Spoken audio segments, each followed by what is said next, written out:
rights given to the states by the Constitution. This week in our series, Kay Gallant and Harry Monroe continue the story of President Andrew Johnson.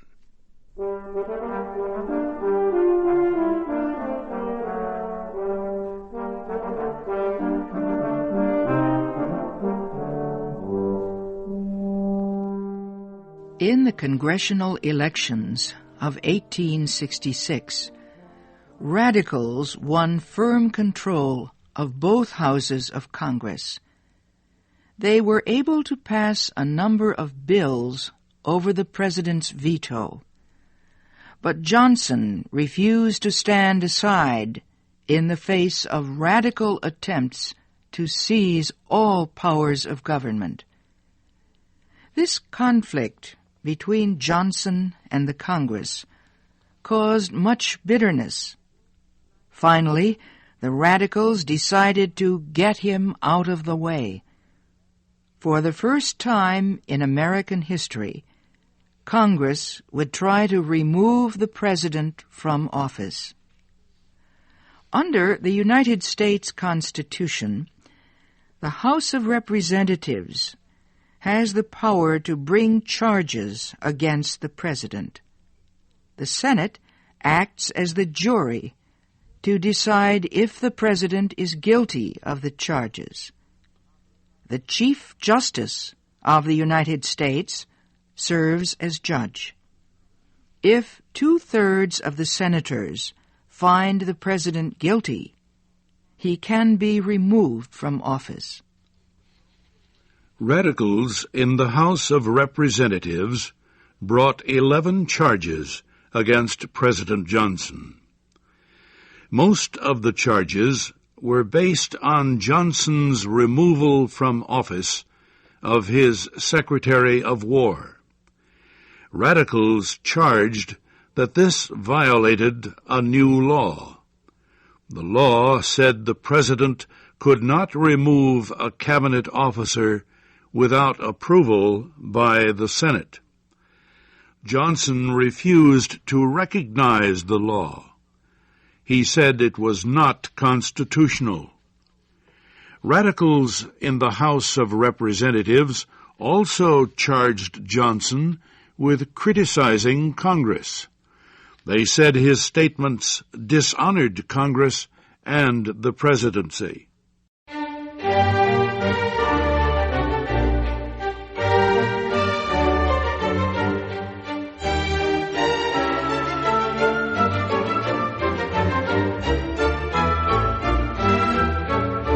The great impeachment trial began on March 5, 1868. The president refused to attend, but his lawyers were there to defend him. One by one, the senators swore an oath to be just. They promised to make a fair and honest decision on the guilt or innocence of Andrew Johnson. A congressman from Massachusetts opened the case for the radicals. He told the senators not to think of themselves as members of any court.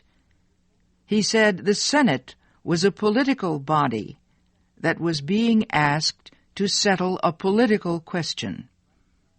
Was Johnson the right man for the White House? He said it was clear that Johnson wanted to overthrow Congress. Other radical Republicans then joined him in condemning Johnson. They made many charges, but they offered little evidence to support the charges. Johnson's lawyers called for facts instead of emotion. They said the Constitution required the radicals to prove that the president had committed serious crimes. Andrew Johnson had committed no crime, they said. This was purely a political trial. They warned of serious damage to the American form of government if the president was removed for political reasons. No future president would be safe, they said, if opposed by a majority of the House and 2/3 of the Senate.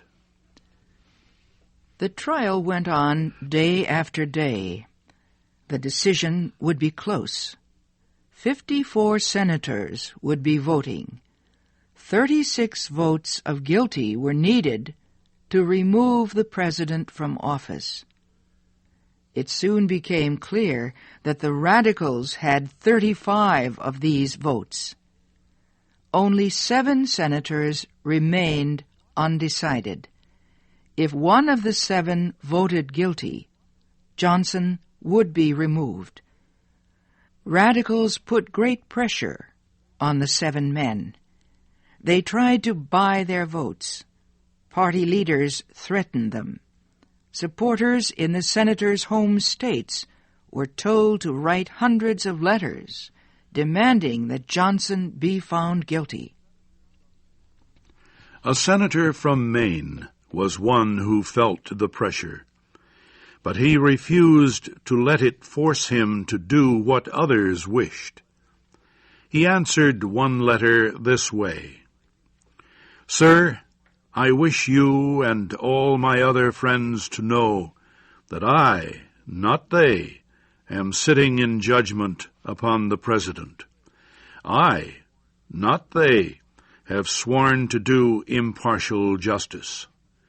I, not they, am responsible to God and man for my action and its results."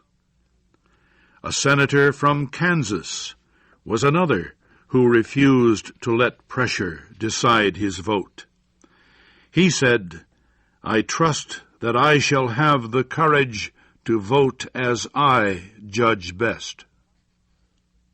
In the final days before the vote, 6 of the 7 remaining Republican senators let it be known that they would vote not guilty.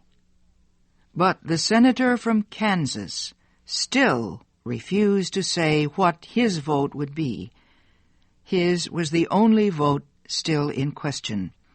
His vote would decide the issue. Now the pressure on him increased. His brother was offered $20,000 for information about how the senator would vote. Everywhere he turned, he found someone demanding that he vote guilty. The vote took place on May 16th. Every seat in the big Senate room was filled. The Chief Justice began to call on the senators. One by one, they answered, "Guilty," or "Not guilty." Finally, he called the name of the senator from Kansas. The senator stood up. He looked about him. Every voice was still. Every eye was upon him. "It was like looking down into an open grave," he said later. "Friendship, position, wealth, everything that makes life desirable to an ambitious man were about to be swept away by my answer." He spoke softly. Many could not hear him.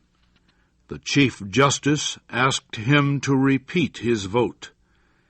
This time, the answer was clearly heard across the room: "Not guilty." The trial was all but done. Remaining senators voted as expected. The Chief Justice announced the result. On the first charge, 35 senators voted that President Johnson was guilty.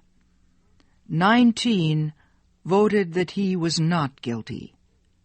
The radicals had failed by 1 vote.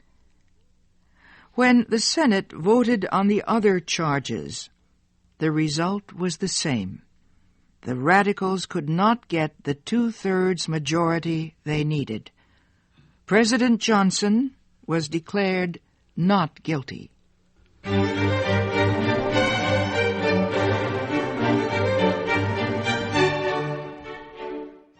Radical leaders and newspapers bitterly denounced the small group of Republican senators who refused to vote guilty. They called them traitors. Friends and supporters condemned them. None was re-elected to the Senate or to any other government office.